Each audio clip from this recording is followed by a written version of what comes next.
1 Samuel, capítulo 8.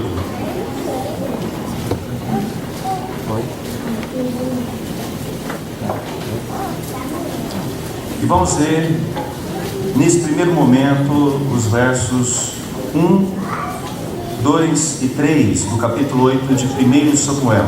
À noite leremos até o verso 22. Nesse momento, 1 Samuel, capítulo 8, versos de 1 a 3. Tendo Samuel envelhecido, constituiu os seus filhos por juízes sobre Israel. O primogênito se chamava Joel e o segundo Abias, e foram juízes em Berseba. Porém seus filhos não andaram pelos caminhos dele, antes inclinaram a avareza e aceitaram subornos e perverteram o direito. Senhor, nós te damos graças mais uma vez pela oportunidade de estarmos em tua casa e de meditar na tua palavra. Cuida de nós, ó Deus, para entendê-la e praticá-la. Pedimos isso pela ação do teu Santo Espírito em nós, em nome do teu Filho Jesus. Amém. Gostaria de falar sobre o problema da corrupção e gostaria de atingir especificamente o momento que nós estamos vivendo. Estamos às vésperas das eleições e é um assunto muitas vezes indigesto para o crente falar sobre política, mas já é importante, já falamos isso nos estudos de quarta, e é importante que nós tenhamos a verdadeira consciência e responsabilidade sobre esse tema no nosso país. Precisamos e devemos estar nesse momento alerta com relação ao que pode acontecer nos próximos momentos, e devemos estar conscientes do direito que Deus nos dá pela Constituição do nosso país de votar e votar bem, para que a gente, possivelmente pela misericórdia do nosso Deus, venhamos a ter uma vida mais tranquila e mansa, como diz o texto de primeira carta de Paulo a Timóteo, capítulo 2, versos 1 e 2. Gostaria de ressaltar isso nesse momento vivido como o momento de encerramento da ação dos juízes, passando para a visão monárquica ou para a administração monárquica do império, que será mais à frente definido assim, de Israel. Eu queria que nós entendêssemos como que se deu isso, e eu creio que o primeiro momento nos faz entender primeiro o contexto, que até mesmo já vivemos nessa manhã, sobre a questão de filhos. Olhe e observe que nós estamos falando de Samuel. Meus irmãos, se vocês lerem algo sobre Samuel na Bíblia, vocês sempre observarão coisas muito claras e certas sobre a sua hombridade, sua honestidade, o seu zelo e a maneira como desde criança serviu ao Senhor. Vocês vão perceber que quando Samuel morre, todo Israel pranteia, todos choram, todos choram. Na minha pouca vivência, já alguma vivência, eu só vi uma vez isso acontecer na nossa pátria, quando morreu o então eleito Tancredo Neves para presidente. Houve um choro, uma comoção muito grande no nosso país. Eu vi algo muito maior ainda pelo esportista Ayrton Senna, mas eu não vejo em nenhum lugar alguém chorar tanto pela morte de um homem. E eu não creio que os últimos anos da nossa política deu ocasião para que nós pudéssemos prantear a morte de um homem. Eu creio que não. Mas Samuel sim.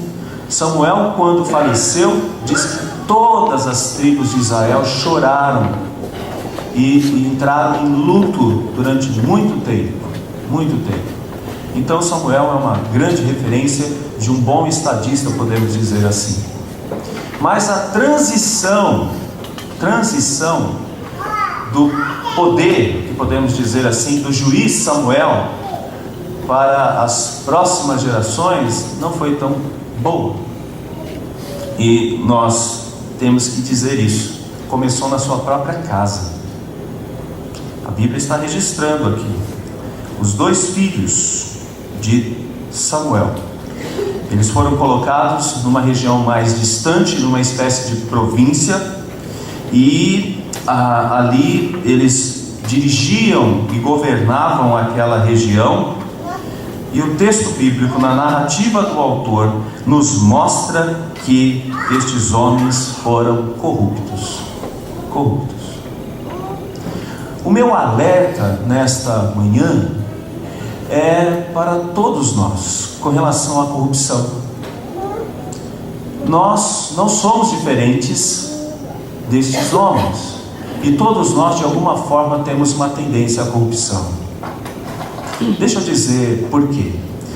Quando nós falamos de política, ou especificamente de políticos, geralmente falamos com raiva, geralmente falamos com uma certa crítica, e uma crítica ferrenha, né, do tipo desejar coisas que poderiam acontecer a eles, e porque nós recebemos as informações e vemos e ouvimos coisas como a Lava Jato, e ficamos tristes e olhamos para tudo isso com grande raiva e falamos: como esses homens fazem isso com essa pátria? Como eles fazem isso conosco?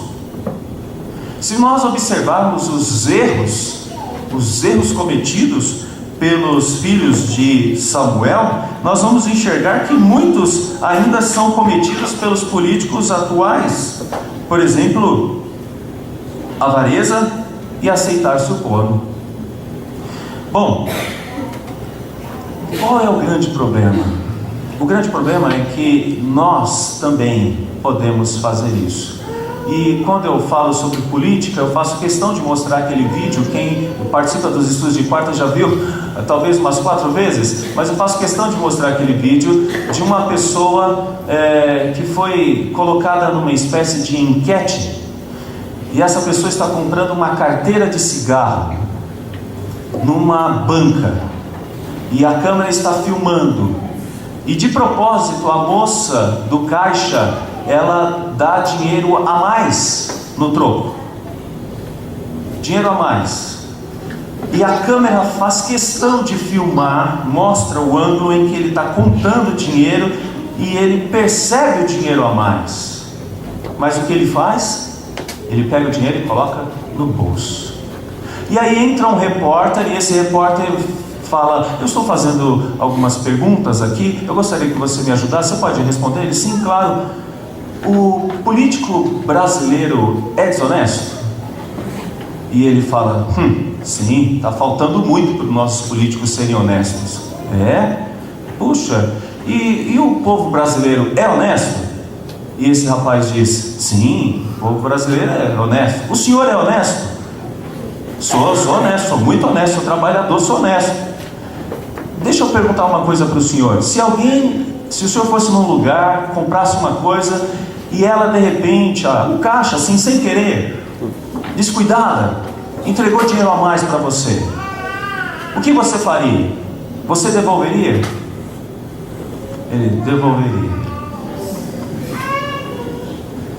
E aí o repórter fala: nós temos uma filmagem aqui, a moça te deu o troco a mais e você não devolveu o dinheiro. É horrível isso. Mas antes de querer criticar político, a gente precisa entender quem nós somos nesse país. E quando nós aceitamos meia nota, sem nota, quando nós começamos eu fico com medo dos computadores de alguns de nós aqui, se tudo que tem lá é realmente coerente com a honestidade, se tudo que está lá dentro realmente é coerente com justiça. Em outras palavras, nós temos que tomar muito cuidado quando nós começamos a criticar políticos e nós mesmos temos uma vida totalmente corrupta. Mas aí alguém vai dizer: mas isso é tão pequeno. Esse é o grande problema. Alguns deles acham que também o que eles estão fazendo é tão pequeno. Eu queria trabalhar 3 aspectos aqui sobre a questão da corrupção. E primeiro eu quero trabalhar no contexto da família. Ninguém aqui, por certo, ao ter um filho, e aqueles que ainda terão, poderão almejar que o filho seja desonesto.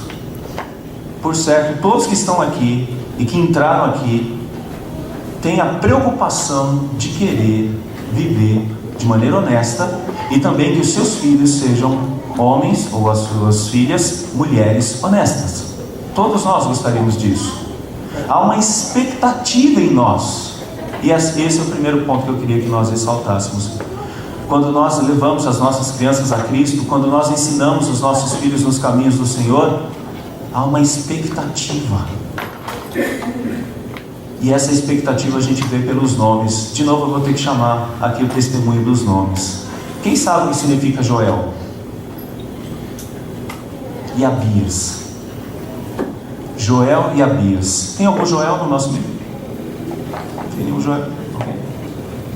Tem um Joel lá, né? E Abias. Joel, Jeová é Deus. E Abias, Deus é meu pai. Olha que bonito. Jeová é Deus, Joel. E Abias, Deus é meu pai.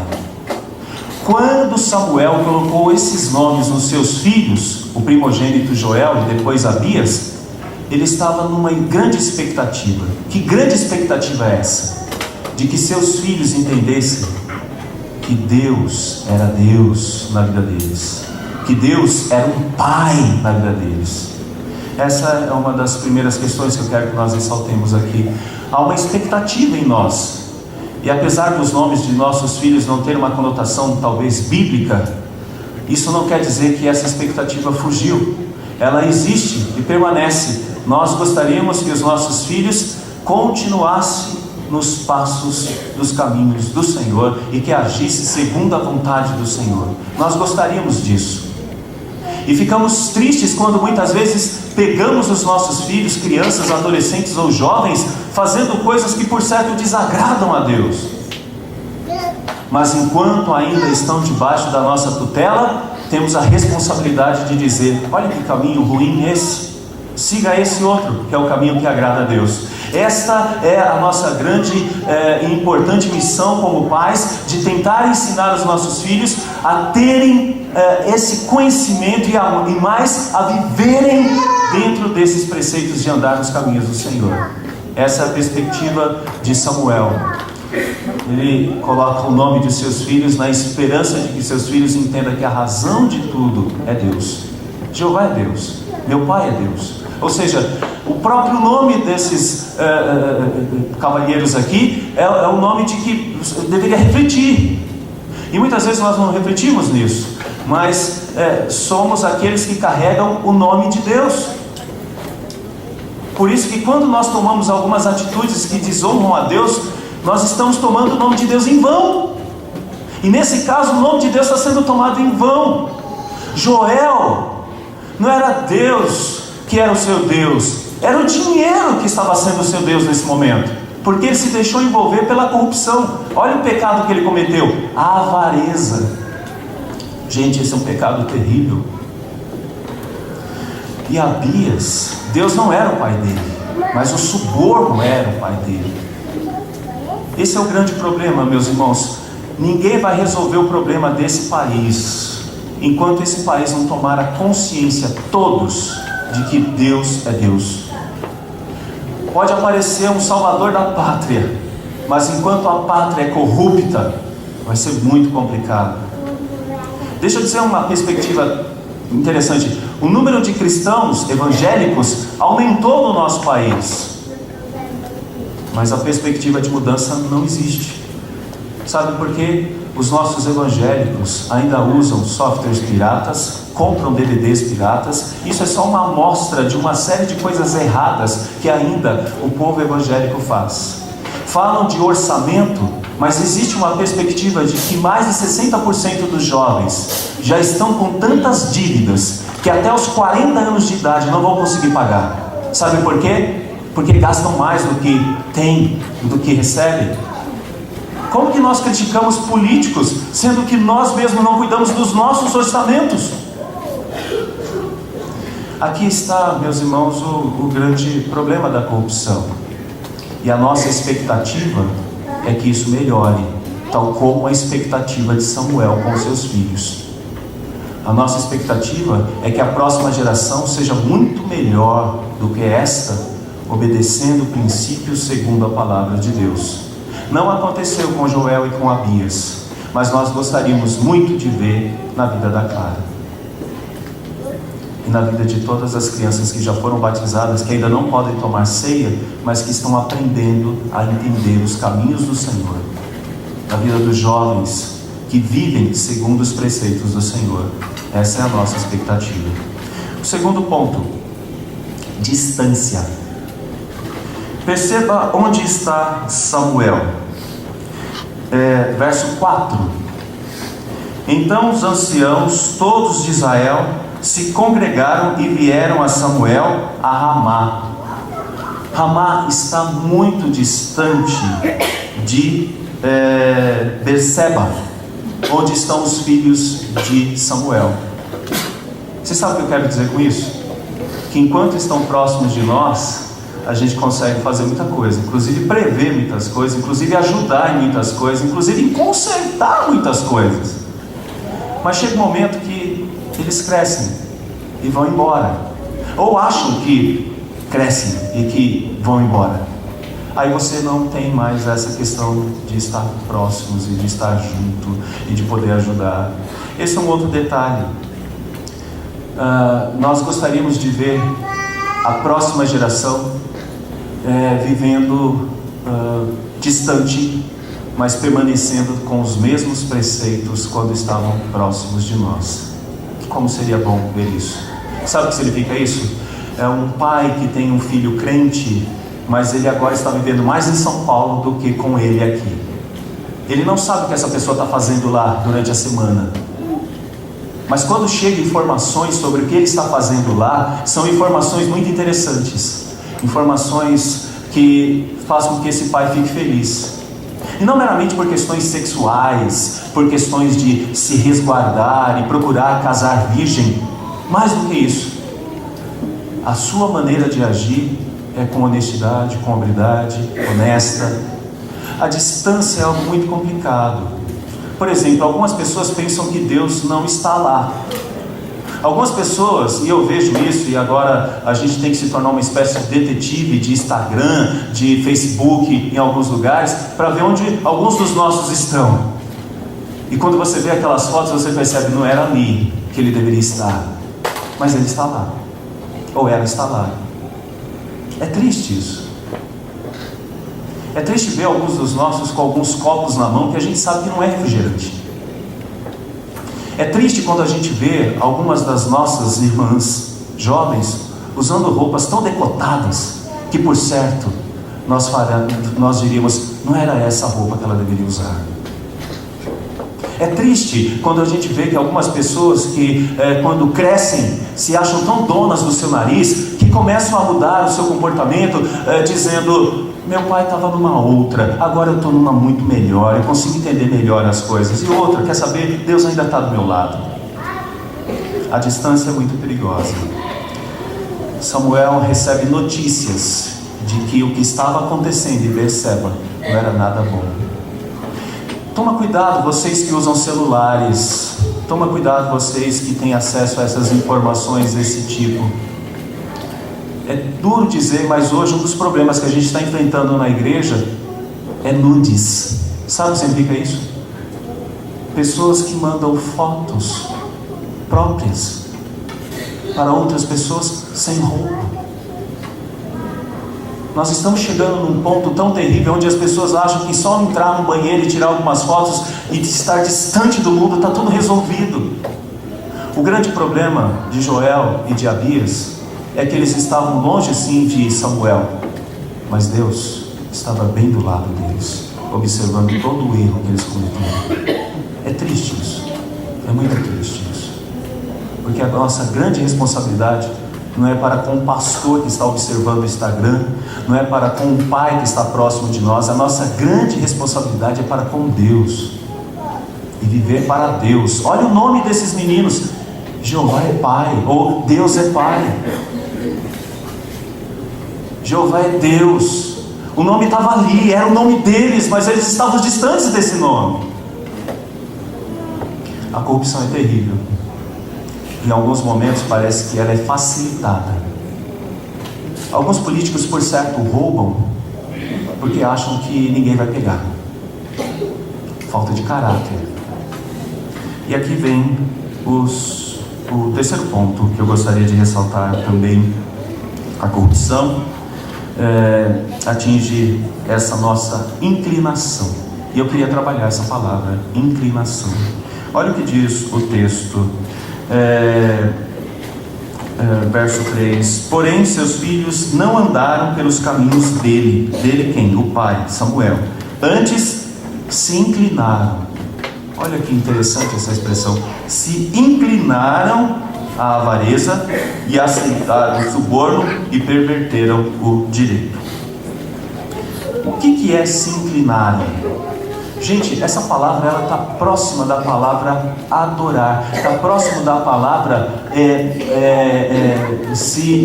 dedicar.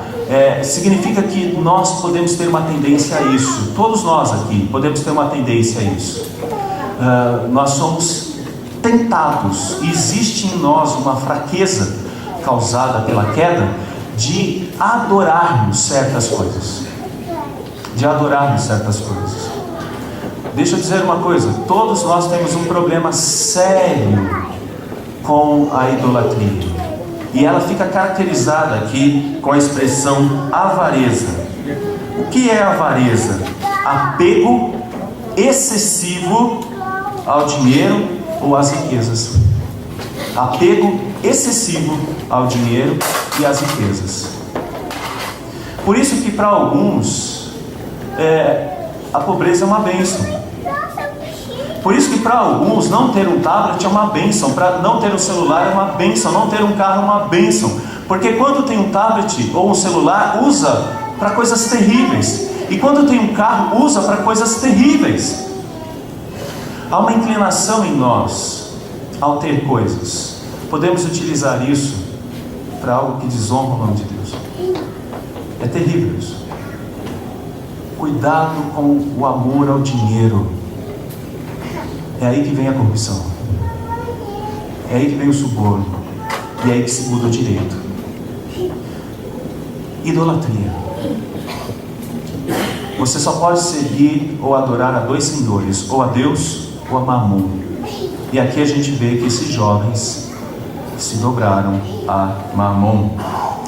Suborno, a manutenção do poder comprando pessoas. Manutenção do poder comprando pessoas. E perverter, eles mudam a lei. O que é bom passa a ser mal. Meus irmãos, eu queria só terminar com esse último ponto. Há uma inclinação em nós. Então deixa eu dizer uma coisa: quando você vê alguém errando, por favor, não seja arrogante, não fique apontando o dedo como se você fosse diferente. Talvez você faria a mesma coisa que Abias e que Joel. Quando alguém erra no nosso meio e passa por uma disciplina, por favor, não fique apontando e usando expressões, aquelas lá no fundo de nós, dizendo: nossa, que vergonha, né? Que sujeito, nossa, que pessoa, olha só, toma cuidado. A única diferença entre ele e você é que você ainda está em pé, mas cuidado para que você não caia. Tome muito cuidado com isso. Isso para nós serve de sinal. Primeiro, somos tentados a isso. Então, não se veja como forte. Fuja da tentação. Segundo, quando você vê coisas mudando que te distanciam de Deus, é um sinal de que sua vida espiritual está fracassando. E quando isso ocorre, significa que você deve voltar ao primeiro amor, deve rever os seus conceitos, deve entender que Deus está te chamando para mudar de vida, para você melhorar e ser alguém que realmente glorifica a Deus. Porque há uma inclinação. Então, quando você vê inclinação, o que você tem que fazer? Mudar. Mudar. A grande tristeza é que esses jovens não fizeram isso. O resultado vai ser a mudança de governo que nós vamos ver mais adiante. Cuidado com a corrupção, ela está bem próxima de você e de mim. Que Deus nos guarde e saibamos educar os nossos filhos nos caminhos do Senhor. Que Deus tenha misericórdia de nós e que a próxima geração entenda a grande responsabilidade que tem em vencer a tentação. Que Deus nos abençoe. Amém.